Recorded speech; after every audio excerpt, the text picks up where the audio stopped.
একজন উপদেষ্টা বলে বসলো প্রশাসনে কাড়াকাড়ি করে বিএনপি আর জামাত সব প্রশাসনের লোক নিয়েছে।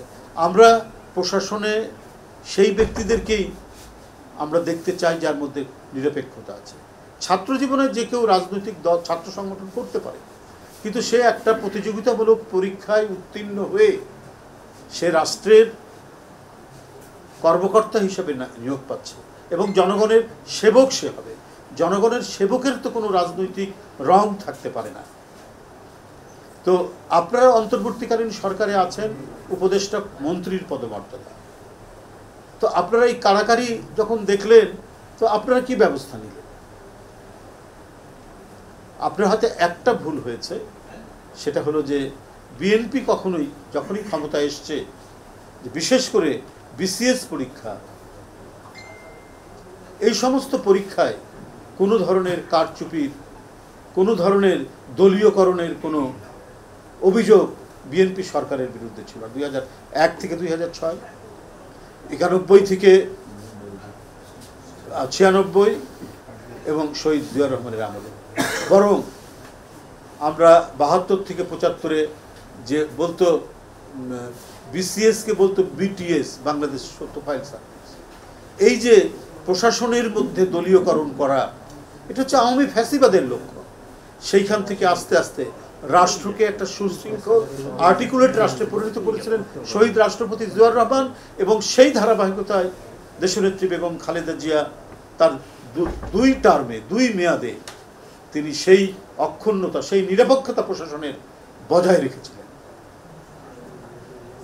তখন কেউ অভিযোগ করেনি যে আপনার বিশেষ করে সবচাইতে মানে বড় যে পরীক্ষা চাকরি নিয়োগের ক্ষেত্রে এবং অন্যান্য যে সমস্ত উচ্চপদস্থ মানে উচ্চ পর্যায়ের যে পরীক্ষাগুলো, নিয়োগ পরীক্ষাগুলো, সেখানে কেউ বলতে পারবে না যে সেখানে কোনো ধরনের ইয়ে হয়েছে, অ্যানোমালিজ হয়েছে বা অনিয়ম হয়েছে।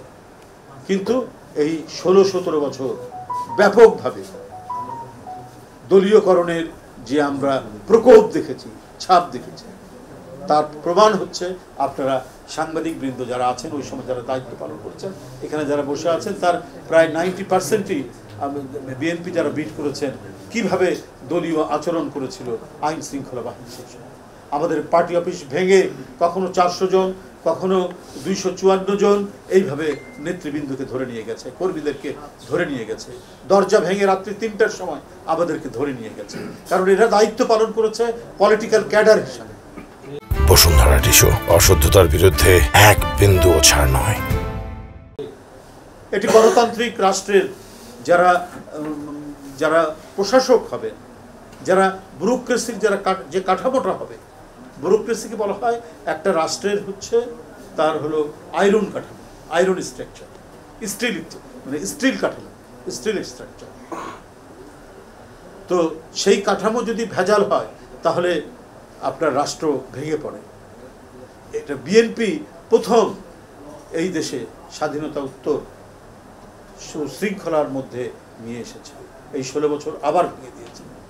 ভেঙে দেওয়ার ফলে আমরা প্রত্যেকটি অফিসারের আচরণ দেখেছি দলীয় আচরণ।